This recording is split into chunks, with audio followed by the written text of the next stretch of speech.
నమస్కారం. సుఖీబావుకు స్వాగతం. ఈ మధ్య ఈసీజీ, 2D ఎకో, యాంజియోగ్రామ్ పరీక్షలు చేయించాం. రిపోర్టుల్లో ఎక్కడా ఏ తేడా లేదు. అయినా ఉన్నట్టుండి గుండెపోటు ముంచుకొచ్చిందని వాపోతుంటారు మనలో చాలామంది. దీనికి భిన్నంగా పరీక్షల్లో పూడికలు, బ్లాకులు ఉన్నాయని తేలినా ఏ సమస్యలు లేకుండా ఏళ్లకు ఏళ్లు నిశ్చింతగా జీవితాన్ని గడిపేస్తుంటారు మరికొందరు. అసలు ఎందుకిలా? టెస్టులన్నీ బాగానే ఉన్నా గుండెపోటు ఎందుకొచ్చింది? పరీక్షల్లో తేడాలు ఉన్నా గుండె ఎందుకు నిబ్బరంగా ఉంది? ఇందుకు కారణం పరీక్షల ఫలితాల్ని రోగుల విషయంలో తప్పుగా సమన్వయం చేయడమే అంటారు డాక్టర్లు. గుండె పరీక్షలు, వాటి రిపోర్టుల్ని అర్థం చేసుకునే తీరుతెన్నుల గురించి ఇప్పుడు తెలుసుకుందాం.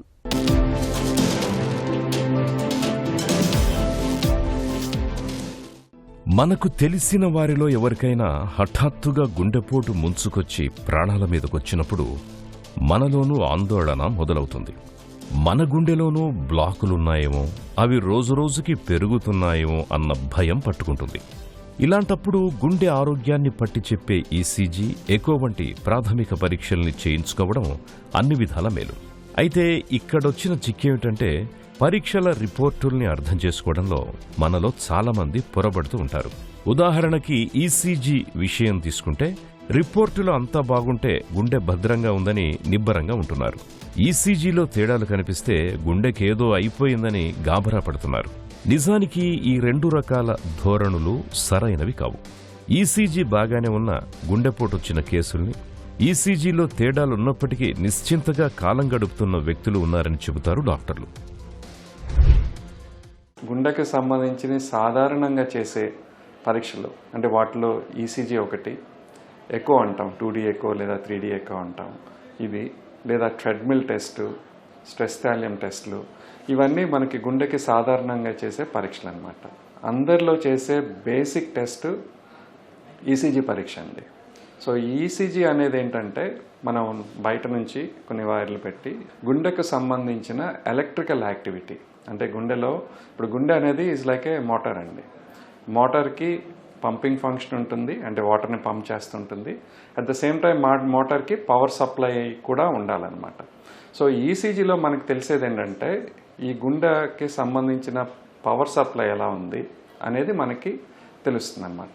అంటే గుండెకు సంబంధించిన కొన్ని సమస్యలు ఉన్నప్పుడు ఈ పవర్ సప్లైలో కూడా తేడా అనేది ఉండొచ్చు. సో ఇందులో కామన్గా ఏంటంటే, చాలామందికి ఈసీజీ నార్మల్గా ఉంటే నాకు ఎటువంటి హార్ట్ సమస్య లేదు అని అనుకుంటారు. అది కరెక్ట్ కాదు. అంటే ఏ విధంగా అంటే, మనకు ఈసీజీ చేసినప్పుడు ఈసీజీలో ఏమైనా మార్పులు కనిపిస్తాయి. ఆ మార్పులను బట్టి గుండె సమస్య ఏమైనా ఉండే అవకాశాలు ఉన్నాయనేది మనం నిర్ధారిస్తుంటాం. కానీ కేవలం ఒక నార్మల్ ఈసీజీ ఉందని గుండెకు సంబంధించిన ఎటువంటి సమస్య లేదు అనేది మనం 100% చెప్పలేం. సో ఎప్పుడు కూడా ఈసీజీని పేషెంట్ యొక్క లక్షణాలను బట్టి ప్లస్ మిగతా ఇతర పరీక్షలతోటి కోరిలేట్ చేసుకుని సమస్య ఉందా లేదా అనేది నిర్ధారిస్తుంటాం. అంటే ఉదాహరణకి ఈసీజీలో కామన్గా తెలిసే సమస్యలు ఏంటంటే, ఒకటి హార్ట్ అటాక్ లాంటిది ఏమైనా వస్తే, అంటే గుండెకి రక్త సరఫరా తగ్గిపోయి రెస్ట్లో ఉన్నప్పుడు కూడా గుండెకి సరిపడినంత రక్త సరఫరా జరగకపోతే మనకి ఈసీజీలో మార్పులు అనేవి కనిపించవచ్చు. సో ఉదాహరణకి తీవ్రమైన ఛాతీ నొప్పితో వచ్చినప్పుడు మనం ఈసీజీ తీస్తే ఇది ఒకవేళ హార్ట్ అటాక్ అయితే ఆ హార్ట్ అటాక్కు సంబంధించిన సూచనలు అందులో మనకి కనిపించవచ్చు. అయితే 100% ఈసీజీ ఇలాగ హార్ట్ అటాక్ని పికప్ చేయలేకపోవచ్చు. అంటే ఎస్పెషల్లీ ఇనిషియల్ స్టేజెస్లో, అంటే హార్ట్ అటాక్ వచ్చినాక ఫస్ట్ కొద్ది నిమిషాల్లో ఒక్కొక్కసారి ఈసీజీ నార్మల్గా కూడా ఉండే అవకాశం ఉంటుంది.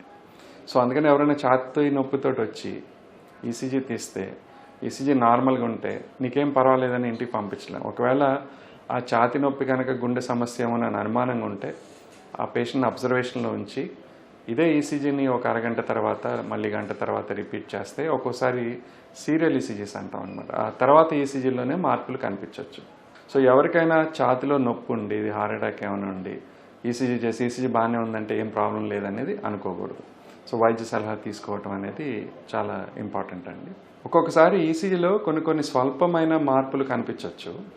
ఈ స్వల్పమైన మార్పులు ఉన్న ప్రతి ఒక్కరికి గుండె సమస్య ఉండాలని కూడా లేదు. ఆ ఈసీజీలో కనిపించే మార్పులకి ఎంత ఇంపార్టెన్స్ ఇవ్వాలి అనేది జనరల్గా డాక్టర్స్గా డిసైడ్ చేస్తుంటారు. గుండెకు సంబంధించిన ప్రాథమిక పరీక్షల్లో అతి ముఖ్యమైంది ఈసీజీ. ఛాతీ మీద కొన్ని వైర్లను అతికించి చేసే తేలికపాటి పరీక్ష ఇది. ఛాతీలో నొప్పిగా ఉన్న సమయంలో ఈ పరీక్ష చేసినప్పుడే మనకు పూడికలకు సంబంధించిన వివరాలు సమగ్రంగా తెలుస్తాయి. ఛాతీలో నొప్పి లేకుండా విశ్రాంతి సమయంలో ఈసీజీ చేస్తే పూడికల వివరాలు ఖచ్చితంగా తెలిసే అవకాశం ఉండదు. ఇక రిపోర్టులో అంతా బాగున్నప్పటికీ మిన్నకుండిపోకూడదు. పేషెంట్ వయస్సు, శారీరక ఆరోగ్యాన్ని దృష్టిలో ఉంచుకొని ఈసీజీ రిపోర్టును పరిశీలించాలి. అవసరమైతే రెండోసారి కూడా ఈసీజీకి వెళ్లాలి. ఇక అల్ట్రాసౌండ్ తరంగాల సాయంతో గుండెను పరిశీలించే ఎకో పరీక్ష కూడా ముఖ్యమైంది. ఎకోతో గుండెలోని కవాటాలు, గుండె పంపింగ్ సామర్థ్యం తెలుస్తాయి. ఎకో రిపోర్టులో చాలా మందికి డయాస్టోలిక్ డిస్ఫంక్షన్ అని వస్తుంటుంది. దీంతో గుండెకేదో అయిపోయిందని కంగారు పడిపోతుంటారు. నిజానికి వయస్సుతో పాటు ఎకో రిపోర్టులో డయాస్టోలిక్ డిస్ఫంక్షన్ అని రావడం చాలా సాధారణమని చెబుతారు డాక్టర్లు. బేసికల్గా 2D ఎకో అంటే మనకి హార్ట్కి చేసే అల్ట్రాసౌండ్ పరీక్ష అన్నమాట. మన శరీరంలో వివిధ భాగాలకి అల్ట్రాసౌండ్ పరీక్ష చేస్తూనే ఉంటాం. సో అందులో అలా హార్ట్కి చేసే పరీక్షని 2D ఎకో అంటాం. హార్ట్కి చేసే అల్ట్రాసౌండ్ పరీక్షని 2D ఎకో అంటాం అన్నమాట.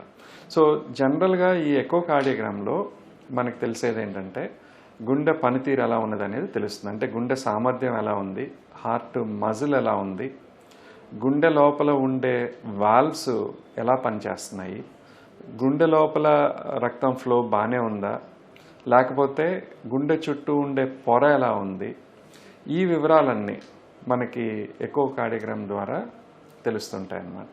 సో ఇందులో ఏంటంటే వాల్వ్ సంబంధించిన సమస్యలున్నా, గుండె కండరానికి సంబంధించిన సమస్యలున్నా, లేదా గుండె చుట్టూ ఉండే పొరలో ప్రాబ్లం ఉన్నా, లేదా గుండె నుంచి వెళ్ళే మేజర్ రక్తనాళాలు అయోర్టా, పల్మనరీ ఆర్టరీ అంటాం, ఇలాంటి వాటిలో సమస్య ఉన్నా, గుండెకు వచ్చే మెయిన్ వెయిన్స్లో ఏమైనా సమస్య ఉన్నా, ఇవి మనం ఎకో కార్డియోగ్రామ్ ద్వారా మనం తెలుసుకుంటూ ఉంటాం. సో ఇందులో చాలా కామన్గా వచ్చే ఒక ఫైండింగ్ ఏంటంటే డయాస్టోలిక్ డిస్ఫంక్షన్ అంటామండి. చాలా మందిలో ఒక వయసు దాటిన తర్వాత కనిపించడం అనేది సర్వసాధారణం. అంటే 60 సంవత్సరాల వయసు దాటిన తర్వాత చాలామందికి మన శరీరంలోని ఇతర అవయవాల్లాగానే హార్ట్లో స్టిఫ్నెస్ కూడా కొంచెం పెరగొచ్చు అన్నమాట. సో దానివల్ల రిలాక్సేషన్ స్లైట్గా స్లోగా ఉండే అవకాశం ఉంటుంది. ఇది వయసును బట్టి చాలా మందిలో వచ్చే సమస్య అన్నమాట. ఈ డయాస్టోలిక్ డిస్ఫంక్షన్ని కూడా అనేక గ్రేడ్స్లో కొలుస్తాం. అంటే ఎంత సివియర్గా ఉందనే దాన్ని బట్టి గ్రేడ్ 1, గ్రేడ్ 2, గ్రేడ్ 3, గ్రేడ్ 4 అలాగా గ్రేడ్ చేస్తాం అనమాట. సో సివియర్ డయాస్టోలిక్ డిస్ఫంక్షన్ ఉన్నప్పుడు మాత్రమే మందులు వాడాల్సి వస్తుంటుంది. మైల్డ్ డయాస్టోలిక్ డిస్ఫంక్షన్ ఉన్నప్పుడు దానికి ఏమీ చేయాల్సిన అవసరం ఉండదన్నమాట. గుండె పరీక్షల విషయంలో మాత్రం ఎక్కడ ఏ చిన్న తేడా కనిపించినా అది మనసును పట్టి పీడిస్తూ ఉంటుంది. ఈసీజీలో ఏ చిన్న తేడా కనిపించినా, ఎకో పరీక్షలో డిస్ఫంక్షన్ అనే పదం కనబడినా, టీఎంసీ పాజిటివ్ వచ్చినా ఏదో జరిగిపోతుందని, గుండె ఆరోగ్యం దెబ్బతిందని గాబరా పడిపోతుంటారు. నిజానికి ఇలాంటప్పుడు ఓవైపు పరీక్షల ఫలితాల్ని, మరోవైపు రోగి ఆరోగ్య స్థితిని దృష్టిలో ఉంచుకుని ఒక అంచనాకు రావాల్సి ఉంటుందని చెబుతారు డాక్టర్లు. గుండెకు చేసే పరీక్షల ఫలితాల్ని మదింపు చేసే తీరుతెన్నుల గురించిన మరిన్ని వివరాలను ఇప్పుడు తెలుసుకుందాం. ఈసీజీ ఎకో తర్వాత రక్తనాళాల్లో పూడికల్ని నిర్ధారించే పరీక్ష ట్రెడ్మిల్ టెస్ట్ చాలా ముఖ్యమైంది. మనల్ని ట్రెడ్మిల్ మీద పరిగెత్తిస్తూ క్రమేపీ దాని వేగం పెంచుతూ వరుసగా ఈసీజీలు తీస్తారు. ట్రెడ్మిల్ మీద పరిగెత్తలేని వారికి డోబిటమిన్ స్ట్రెస్ అని, థాలియం అనే పరీక్షలు కూడా ఉంటాయి. మనిషిని పడుకోబెట్టి డోబిటమిన్ అనే మందుని, థాలియం అనే రేడియో ఐసోటోప్ పదార్థాన్ని ఇంజెక్షన్ రూపంలో కొద్దిగా ఇస్తూ మధ్య మధ్యలో ఈసీజీ ఎకో పరీక్షలు చేస్తారు. ఈ పరీక్షల సమయంలో గుండె కొట్టుకునే వేగం, పంపింగ్, బీపీ వంటివి పెరుగుతాయి. అలాంటప్పుడు రక్తనాళాల్లో ఎక్కడైనా పూడికలుంటే ఈసీజీలో తేడాలు కనపడతాయి. అయితే టీఎంటీ టెస్టులో పాజిటివ్ వస్తే బ్లాక్స్ ఉన్నాయని, నెగటివ్ అని వస్తే బ్లాకులు లేవు అని భావించకూడదు. ఒక్కోసారి ఇన్కన్క్లూసివ్ అంటే ఇతమిద్ధంగా ఏమీ తేలకపోవడం కూడా ఉండొచ్చు. కొన్నిసార్లు ఫాల్స్ పాజిటివ్స్ కూడా వస్తుంటాయని చెప్తారు డాక్టర్లు. ఈ ట్రెడ్మిల్ టెస్ట్ అనేది ఏంటంటే ఒక పేషెంట్ని ట్రెడ్మిల్ మీద నడిపించి అలా వేగంగా నడుస్తున్నప్పుడు ఆ టైంలో ఆ పేషెంట్ యొక్క ఈసీజీ ఎలా ఉన్నది, పేషెంట్ యొక్క బీపీ రెస్పాన్స్ ఎలా ఉన్నది అనేది మానిటర్ చేస్తాం. సో దీన్నే ట్రెడ్మిల్ టెస్ట్ అంటాం. ఈ ట్రెడ్మిల్ టెస్ట్ సాధారణంగా చేసేది ఎందుకంటే ఇప్పుడు కొంతమందికి గుండె రక్త సరఫరాలో ఏదైనా పూడికలు ఉంటే ఆ పూడికల వల్ల రెస్ట్లో ఉన్నప్పుడు ఆ పేషెంట్ హార్ట్కి అవసరమైనంత రక్త సరఫరా, గుండె కండరానికి అవసరమైనంత రక్త సరఫరా జరుగుతూ ఉండొచ్చు. కానీ అదే బ్లాక్స్ ఉన్నప్పుడు ఏదైనా ఎక్సర్సైజ్ చేసినప్పుడు, మామూలుగా ఎక్సర్సైజ్ చేసినప్పుడు ఏంటంటే గుండెకి ఎక్కువ రక్త సరఫరా అవసరం అవుతుంది. ఎందుకంటే గుండె ఎక్కువ పని చేస్తున్నప్పుడు దానికి ఎక్కువ ఆక్సిజన్ కానీ పోషక విలువలు కానీ వెళ్లాల్సి ఉంటుంది. సో ఆ టైంలో ఏదైనా మనకి రక్త సరఫరాలో పూడికలు ఉంటే ట్రెడ్మిల్ చేస్తున్నప్పుడు ఆ టైంలో ఈసీజీలో మార్పులు కనిపించవచ్చు. ప్రతి టెస్ట్కి కొన్ని లిమిటేషన్స్ ఉంటాయి, కొంత లెవెల్ ఆఫ్ యాక్యురసీ ఉంటుంది. సో ఉదాహరణకి ఇప్పుడు మనకి గుండె రక్త సరఫరాలో పూడికలు 70% కంటే ఎక్కువ ఉంటే మాత్రమే ఒకటి ట్రెడ్మిల్లో మార్పులు కనిపించే అవకాశం ఉంటుంది. సో జనరల్లీ బిలో 70% బ్లాక్ ఉన్న వారిలో ట్రెడ్మిల్లో ఎటువంటి మార్పులు ఉండకపోవచ్చు. That's the first thing. రెండోది 70% కంటే ఎక్కువ బ్లాకేజెస్, అది కూడా మేజర్ వెజల్లో ఉన్నప్పుడు ఈ బ్లాక్స్ అనేవి ఒక రక్తనాళాల్లో ఉండొచ్చు, 2 రక్తనాళాల్లో ఉండొచ్చు, 3 రక్తనాళాల్లో కూడా ఉండొచ్చు. సో డిపెండింగ్ ఆన్ ఒక రక్తనాళంలో ఉందా, రెండిట్లో ఉందా, మూడిట్లో ఉందా అనే దాన్ని బట్టి ట్రెడ్మిల్లు ఇలా బ్లాకేజెస్ని పికప్ చేసే అవకాశం 70% నుండి 90% వరకు ఉంటుంది. అంటే ఒక 100 మంది లోపల బ్లాక్స్ ఉన్నవాళ్ళు ఉంటే ట్రెడ్మిల్లు ఇలా బ్లాక్స్ ఉన్నాయి అని చూపించే అవకాశం 70% నుండి 90% వరకు ఉంటుంది. అంటే ఎన్ని రక్తనాళాలు బ్లాక్ అయినాయి అనే దాన్ని బట్టి. సో ఒక 10% మందిలో ఒక్కొక్కసారి ట్రెడ్మిల్ టెస్ట్ లోపల బ్లాక్స్ ఉన్నా మిస్ అయ్యే అవకాశం ఉంటుంది. కేవలం ట్రెడ్మిల్ ఒకదాని బేసిస్ మీదే మనం ఫైనల్ డయాగ్నోసిస్ చేయమండి. అంటే ఆ పేషెంట్ యొక్క లక్షణాలు ఎలా ఉన్నాయి, ఆ పేషెంట్కి ఇతర రిస్క్ ఫ్యాక్టర్స్ ఎలా ఉన్నాయి, అంటే షుగర్ ఉందా, బీపీ ఉందా, స్మోకింగ్ ఉందా, కొలెస్ట్రాల్ లెవెల్స్ ఉన్నాయా, మిగతా రిస్క్ ఫ్యాక్టర్స్ ఎలా ఉన్నాయి, ప్లస్ ఈ ట్రెడ్మిల్ టైంలో ఎలాంటి మార్పులు ఉన్నాయి, వీటన్నిటిని బట్టి మనం ఫైనల్గా ఒక కంక్లూజన్ చేయటం అనేది ఉంటుందన్నమాట. కొంతమందికి ఏంటంటే ట్రెడ్మిల్ మీద నడవగలిగే అవకాశం ఉన్నా కూడా వాళ్ళ ఈసీజీలో కొన్ని మార్పులు ఉంటాయి. అంటే లెఫ్ట్ బండిల్ బ్రాంచ్ బ్లాక్ అని ఇలాగ రెస్ట్లోనే మార్పులు ఉన్న వాళ్ళలో ట్రెడ్మిల్ టెస్ట్లో మనకి అంత ఇన్ఫర్మేషన్ తెలియకపోవచ్చు. సో ఇటువంటి వారిలో మనం చేసే ఇతర ఆల్టర్నేటివ్ టెస్ట్లు ఏంటంటే ఈ ఎడినోసిన్ స్ట్రెస్ థాలియం అంటాం, లేదా స్ట్రెస్ థాలియం అంటాం, ఆర్ డోబిటమిన్ స్ట్రెస్ ఎక్కువ అంటాం, అంటే మందు ఇచ్చి ఎక్కువ చేయటం అనమాట.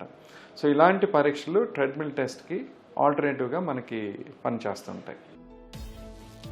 ఈసీజీ, ఎకో, ట్రెడ్మిల్ పరీక్షల తర్వాత రక్తనాళాల్లో పూడికల్ని పూర్తిగా మరింత ఖచ్చితంగా నిర్ధారించడానికి డాక్టర్లు యాంజియోగ్రామ్, సిటీ యాంజియోగ్రామ్ చేస్తారు. అయితే యాంజియోగ్రామ్తో పోలిస్తే సిటీ యాంజియోగ్రామ్ పరీక్ష సులభంగా ఉండటం, ఆసుపత్రిలో చేరాల్సిన అవసరం లేకపోవడంతో ఇవాళ చాలామంది సిటీ యాంజియోగ్రామ్ని చాలా విరివిగా చేస్తున్నారు. నిజానికి తప్పనిసరి అయితే తప్ప సిటీ యాంజియోగ్రామ్కి వెళ్లకూడదు.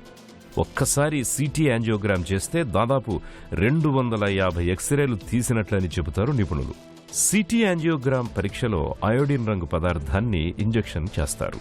ఇది కొంతమందిలో అలర్జీలను తెచ్చిపెట్టడంతో పాటు కిడ్నీల వైఫల్యం వంటి తీవ్రస్థాయి దుష్ఫలితాలకు కూడా దారి తీయొచ్చని చెబుతున్నారు డాక్టర్లు. ఇప్పుడు గుండె రక్త సరఫరాలో పూడికలు ఏమైనా ఉన్నాయా అని నిర్ధారించుకోవడానికి సిటీ యాంజియోగ్రామ్ అని లేదా కన్వెన్షనల్గా చేసే రెగ్యులర్ యాంజియోగ్రామ్ అని 2 ఆప్షన్స్ ఉంటాయి. సో ఇందులో సిటీ యాంజియోగ్రామ్ అనేది is a non invasive test. Non invasive test అంటే మనం లోపలికి క్యాథెటర్లు ఇలాంటివి చొప్పించాల్సిన అవసరం ఉండదు. సో సిటీ యాంజియోగ్రామ్లో ఏంటంటే కాంట్రాస్ట్ మందు ఇచ్చి సలైన్ లాగా సిటీ స్కాన్ చేస్తాం. సో ఆ సిటీ స్కాన్లో ఏంటంటే మనకి గుండె రక్త సరఫరా ఎలా ఉంది, రక్తనాళాల్లో పూడికలు ఏమన్నా ఉన్నాయా అనేది మనకి తెలుస్తూ ఉంటుంది అనమాట. సో ఇది non invasive way of assessing మనకి బ్లాక్స్ ఉన్నాయా లేదా అనేది. కన్వెన్షనల్ యాంజియోగ్రామ్ అంటే రెగ్యులర్గా చేసే యాంజియోగ్రామ్ ఏంటంటే పేషెంట్ అడ్మిట్ చేసుకుని మణికట్టు దగ్గర రక్తనాళం ద్వారా కానీ తొడలోని రక్తనాళం ద్వారా కానీ ఓ సన్నటి క్యాథెటర్ హార్ట్ వరకు పంపించి ఆ క్యాథెటర్ ద్వారా మందు ఇచ్చి ఎక్స్రేస్ అవి తీసుకుంటాం. ఇది కన్వెన్షనల్ యాంజియోగ్రామ్ అంటాం. ఇందులో కూడా మనకి గుండె రక్త సరఫరాలు ఏమైనా పూడికలు ఉన్నాయా, ఎంత పర్సంటేజ్ ఉన్నాయి, ఒకవేళ పూడికలు ఉంటే మనం ఫర్దర్గా ఎలా ట్రీట్ చేయాలి అనేది యాంజియోగ్రామ్లో తెలుస్తుంటుంది. సో సిటీ యాంజియోగ్రామ్కి మామూలుగా రెగ్యులర్గా చేసే కన్వెన్షనల్ యాంజియోగ్రామ్కి తేడా ఏంటంటే సిటీ యాంజియోగ్రామ్ ఏమో నాన్ ఇన్వేజివ్ టెస్ట్. మనం లోపలికి క్యాథెటర్ లాంటివి ఏం చొప్పించట్లా, అడ్మిషన్ ఏం అక్కర్లేదు, కేవలం మందు ఇచ్చి సిటీ స్కాన్ చేస్తాం. వేరే కన్వెన్షనల్ యాంజియోగ్రామ్ అనేది అడ్మిట్ చేసుకుని లోపలికి క్యాథెటర్ పంపించి చేయాల్సిన టెస్ట్ అనమాట. సో అందుకని ఈ 2 పరీక్షల్లో ఏది ఎప్పుడు చేస్తాం అనేది చూస్తే, సిటీ యాంజియోగ్రామ్ అనేది ఎప్పుడు చేస్తామంటే, ఇప్పుడు మనకి ఒక పేషెంట్కి ఏదైనా బ్లాక్స్ ఉండే అవకాశాలు ఏమైనా ఉన్నాయేమో అని అనుమానం ఉంది, కానీ మనకి మిగతా పరీక్షలు నార్మల్గానే ఉన్నాయి. అంటే మీ ఈసీజీ, ఎకో, ట్రెడ్మిల్ నార్మల్గానే ఉన్నాయి. బట్ పేషెంట్ ప్రొఫైల్ని బట్టి పేషెంట్కి మల్టిపుల్ రిస్క్ ఫ్యాక్టర్స్ ఉన్నాయి, లేదా కొన్ని సిమ్టమ్స్ ఏవో కనిపిస్తున్నాయి, అటు ఇటుగా ఉన్నాయి, ఇది హార్ట్ సమస్య కావచ్చు కాకపోవచ్చు. మిగతా టెస్టులు నార్మల్గా ఉన్నాయి. బట్ మిగతా టెస్ట్ నార్మల్గా ఉన్న 100కి 10%, 15% మందిలో మనం లోపల బ్లాక్స్ మిస్ అవ్వచ్చు. కాబట్టి పేషెంట్ క్లినికల్ కండిషన్ బట్టి మనకి ఇంకా అనుమానం ఉంది అని అనుకున్నప్పుడు ఇటువంటి వారిలో సిటీ యాంజియోగ్రామ్ అనేది చేస్తుంటామండి. సో అందులో మనకి సమస్య ఉందా లేదా అనేది తెలుస్తుంది. అండ్ సుమారుగా ఎంత ఉంది అంటే సివియర్గా ఉందా, మైల్డ్గా ఉందా, మోడరేట్గా ఉందా అనేది అంతవరకు మనకి సిటీ యాంజియోగ్రామ్లో తెలుస్తూ ఉంటుంది అనమాట. సో అందుకని జనరల్గా మల్టిపుల్ రిస్క్ ఫ్యాక్టర్స్ ఉన్నవాళ్ళు, మిగతా టెస్టులు నార్మల్గా ఉన్నవాళ్ళు ఇంకా మోర్ యాక్యురసీ కోసం సిటీ యాంజియో చేయటం జరుగుతూ ఉంటుంది. లేదా కొన్ని లక్షణాలు కనిపించి మిగతా పరీక్షలు బాగానే ఉన్నాయి, స్టిల్ ఇంకా కొంచెం అనుమానం ఉంది అని అనుకున్న వాళ్ళు కూడా ఈ సిటీ యాంజియోగ్రామ్ అనేది చేస్తుంటాం. ఛాతీలో నొప్పి వచ్చిపోతున్నప్పుడు మనలో చాలా మంది అవసరం లేకపోయినా డాక్టర్లను ఒత్తిడి చేసి మరీ సిటీ యాంజియో చేయించుకుంటూ ఉంటారు. నిజానికి అన్ని సందర్భాల్లోనూ సిటీ యాంజియో అవసరం లేదంటారు డాక్టర్లు. అనవసరంగా సిటీ యాంజియో చేయడం వల్ల సమస్యల తాగిడి పెరగడంతో పాటు రిపోర్ట్లు తప్పుగా వచ్చే ప్రమాదం ఉంటుంది. సిటీ యాంజియో, యాంజియోగ్రామ్ పరీక్షల గురించిన మరిన్ని వివరాలను ఇప్పుడు తెలుసుకుందాం. యాంజియోగ్రామ్ గుండె ఆరోగ్యాన్ని పట్టి చెప్పడంలో ఇది గోల్డెన్ స్టాండర్డ్. యాంజియోగ్రామ్లో పేషెంట్ని క్యాత్ ల్యాబ్కి తీసుకెళ్లి కాలి ద్వారా లేదా మణికట్టు దగ్గర ఉండే రక్తనాళం ద్వారా గుండెలోని కొరోనరీ ధమనుల్లోకి సన్నటి గొట్టం పంపి దాని ద్వారా అయోడిన్ రంగు ద్రవం విడుదల చేస్తూ అదే సమయంలో వరుసగా ఎక్స్రేలు తీస్తూ రక్తనాళం లోపల ప్రవాహం ఎలా ఉంది, అవరోధాలు, పూడికలు ఏమైనా ఉన్నాయా అన్నది గుర్తిస్తారు. ఇటీవలి కాలంలో పూడికల స్వభావం, రక్త పీడనాలను తెలుసుకోవడానికి వీలుగా యాంజియోగ్రామ్ చేయడానికి గుండెలోకి పంపించే గొట్టానికి చివర్లో చిన్న కెమెరా ఉండే coronary angioscopy, optical coherence tomography, Doppler flow wire, intravascular ultrasound వంటి అధునాతన పరికరాలను కూడా వాడుతున్నారు. యాంజియోగ్రామ్ సాయంతో రక్తనాళాల్లోని పూడికల్ని ఖచ్చితంగా అంచనా వేయడంతో పాటు బైపాస్ చెయ్యాలా, స్టెంట్ వేస్తే సరిపోతుందా, లేక మందులే చాలా అన్న విషయాల్ని డాక్టర్లు చక్కగా అంచనా వేయగలుగుతారు. లోపల యాంజియోగ్రామ్ చేసినప్పుడు మనకుండే సమస్యను తీవ్రతను బట్టి ఫర్దర్ ట్రీట్మెంట్ అనేది ఉంటుందండి. అంటే యాంజియోగ్రామ్ చేసిన ప్రతి ఒక్కరికి స్టెంటో సర్జరీయో అవసరం పడాలని ఏం లేదు. సో ఎప్పుడు మందుల మీద మేనేజ్ చేస్తామంటే, అంటే యాంజియోగ్రామ్ చేసి లోపల కొన్ని బ్లాక్స్ ఉన్నాయి కానీ మందుల మీద మేనేజ్ చేయటం అనేది ఎప్పుడు జరుగుతుందంటే, ఒకటి ఈ బ్లాకేజ్ అనేది 70% కంటే తక్కువ ఉన్నప్పుడు, అంటే మైల్డ్ టు మోడరేట్ బ్లాక్స్ ఏమైనా కనిపిస్తే అవి కేవలం మందుల ద్వారా మేనేజ్ చేసే అవకాశం ఉంటుంది. అటువంటి వారిలో స్టెంట్ కానీ సర్జరీ కానీ అక్కర్లేదు. లేదా బ్లాకేజెస్ ఉన్నాయి, అంటే 70% కంటే ఎక్కువ ఉన్నాయి, కాకపోతే అది రక్తనాళం బాగా చివర్లో కానీ చిన్న చిన్న సైడ్ బ్రాంచెస్లో కానీ బ్లాక్స్ ఉన్నాయనుకోండి, ఇటువంటి బ్లాక్స్ కూడా మనం మందుల ద్వారా మేనేజ్ చేసుకోగలిగే అవకాశం ఉంటుందండి. సో యూజువల్గా ఒక 100 మందికి యాంజియోగ్రామ్ చేస్తే అందులో 1/3 ఆఫ్ దెమ్, అంటే 3వ వంతు వారికి కేవలం మందుల ద్వారా మేనేజ్ చేసుకోగలిగే అవకాశం ఉంటుంది. ఆ మిగతా 2/3లో స్టెంట్ కానీ సర్జరీ కానీ అవసరం పడవచ్చు. సో ఎప్పుడు స్టెంట్ చేస్తాం అంటే యాంజియోప్లాస్టీ చేసి స్టెంట్ పెడతాం, ఎప్పుడు బైపాస్ చేస్తాం అనేది మనం చూస్తే, ఇది ఎన్ని రకాల బ్లాక్స్ ఉన్నాయి, అంటే ఎన్ని చోట్ల బ్లాక్స్ ఉన్నాయి, ఆ బ్లాకేజెస్ ఎంత సివియర్గా ఉన్నాయి, ఆ బ్లాకేజెస్ ఎలా ఉన్నాయి, అంటే మెత్తగా ఉన్నాయా, గట్టిపడి ఉన్నాయా, పొడవుగా ఉన్నాయా, షార్ట్గా ఉన్నాయా, ఆ రక్తనాళం సైజ్ ఎంత ఉంది, వీటన్నిటిని బట్టి స్టంట్ చేయాలా సర్జరీ చేయాలా అనేది నిర్ధారిస్తుంటాం.